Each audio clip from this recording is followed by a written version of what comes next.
Hello दोस्तों, lockup study में स्वागत है। तो चलिए बिना किसी देरी के हम वीडियो स्टार्ट करते हैं बिहार जीविका डॉक्यूमेंट वेरिफिकेशन से संबंधित। देखिए, ये बिहार जीविका के वेबसाइट से मैंने डाउनलोड किया है और इसमें बताया गया है कि कौन कौन से डॉक्यूमेंट की ज़रूरत है आपको डॉक्यूमेंट वेरिफिकेशन के समय। इसमें भी आपको कॉपी ऑफ एप्लीकेशन फॉर्म की बात कही गई है। दूसरे नंबर पर आता है आईडी प्रूफ। आईडी प्रूफ में आपको क्या चाहिए? आधार कार्ड चाहिए। आधार कार्ड नहीं है तो आप इलेक्शन कार्ड चाहिए। ये वो भी नहीं है तो पासपोर्ट चाहिए, ड्राइविंग लाइसेंस चाहिए, फ़ोन बिल, राशन कार्ड, ये सारा चीज़ चाहिए आपको। इनमें से कोई एक आपका आईडी प्रूफ के रूप में चाहिए। जनरली आधार कार्ड ही यूज किया जाता है डॉक्यूमेंट वेरिफिकेशन के टाइम, लेकिन आपको आधार कार्ड है तो भी चलेगा, इलेक्शन कार्ड है तो भी चलेगा, ड्राइविंग लाइसेंस भी है तो भी चलेगा। उसके बाद पैन कार्ड चाहिए। पैन कार्ड चाहिए क्योंकि सैलरी के लिए पैन कार्ड की ज़रूरत होती है, तो आपको पैन कार्ड लिया जाता है। तो copy of application form, ID proof और पैन कार्ड। तीसरे नंबर पे आपका एड्रेस, परमानेंट एड्रेस आपका क्या है उससे संबंधित डॉक्यूमेंट चाहिए। अब परमानेंट एड्रेस से संबंधित डॉक्यूमेंट कौन कौन से डॉक्यूमेंट होते हैं? तो आपका डोमिसाइल सर्टिफिकेट, डोमिसाइल सर्टिफिकेट यानी कि निवास प्रमाण पत्र आपका जरूरी है। इसके लिए निवास प्रमाण पत्र आप लोग बनवा लीजिए। अगर नहीं बनवाया है और पहले का निवास प्रमाण पत्र है तो वो भी चलेगा आपका। जो आप फॉर्म फिलअप किए थे उस टाइम का अगर निवास प्रमाण पत्र होना जरूरी है। अगर नहीं है तो आप बनवा लीजिए। दूसरा है टेम्पोररी एड्रेस। अगर आप कहीं और रह रहे हैं, परमानेंट एड्रेस कहीं और है आपका, तो वो भी एड्रेस बन जाता है, आपको वो भी बनवा सकते हैं। दूसरा है आपका फ़ोटो, 2 फोटो चाहिए। इसमें कितना फ़ोटो चाहिए? 2 फोटो चाहिए। 2 फोटो लगेगा आपको।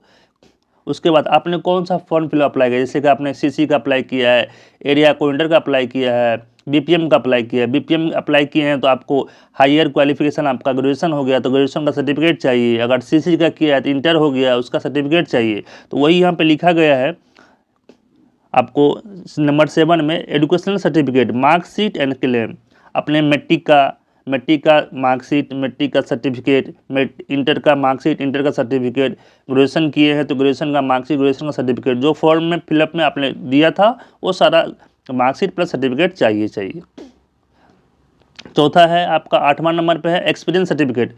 आपने अगर एक्सपीरियंस दिया है तो आप एक्सपीरियंस सर्टिफिकेट वहाँ पे जरूर लेके जाएंगे, ठीक है। उसके बाद 90 नंबर पे जो है आपका 9th नंबर पे है accepted registration letter, relieving letter from previous employ. अगर कहीं आप जॉब कर रहे हैं पहले से, कहीं भी आप जॉब कर रहे हैं पहले से, तो वो उसका आपको लेटर, प्रीवियस एम्प्लॉयर का आपको लेटर चाहिए, जिसको एनओसी बोलते हैं, वो चाहिए आपको, ठीक है। ये चाहिए। अगर आप जॉब कर रहे हैं तो चाहिए, अगर नहीं कर रहे हैं तो कोई जरूरत नहीं है इसकी।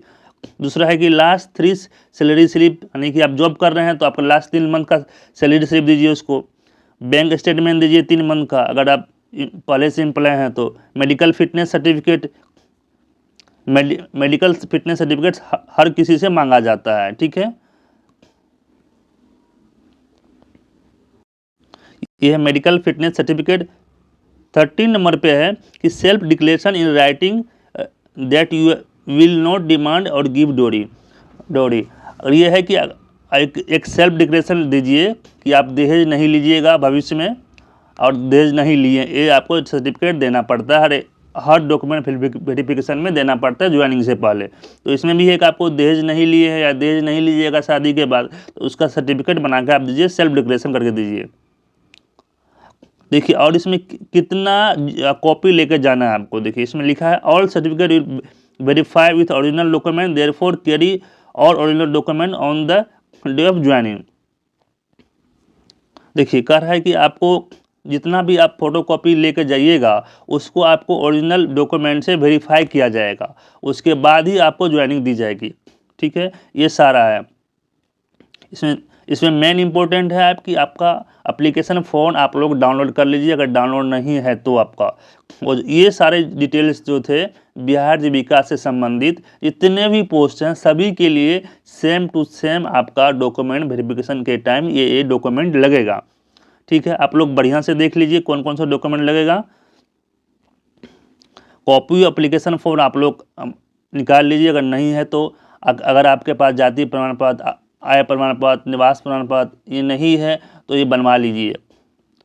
ज़्यादातर चांस है कि आपने जो भरने के टाइम फॉर्म फिलअप किया था उसमें मांगा गया था, तो अगर आपने दिया है तो वो चाहिए। अगर नहीं मांगा गया तो उसी टाइम का आपको जाति आवासीय आय चाहिए, ठीक है।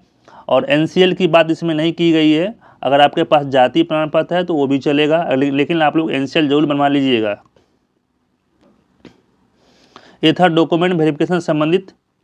इससे पहले मैंने कटअप से संबंधित वीडियो बनाया था, आप लोग जाके वो भी वीडियो देख सकते हैं और उसमें आप जान सकते हैं कि हम सेफ स्कोर के अंतर्गत आते हैं कि नहीं।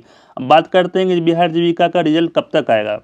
बिहार जीविका का रिजल्ट जैसे पहले मैंने बताया था कि होली से पहले आने की पूर्ण संभावना है और रिजल्ट होपफुली आपको होली से पहले ही आ जाएगा। 25 के बाद कभी भी रिजल्ट आपका आ सकता है, 25 से 28 के बीच में कभी भी रिजल्ट आ सकता है। और ये वीडियो आपको कैसी लगी जरूर बताइएगा। तब तक के लिए धन्यवाद।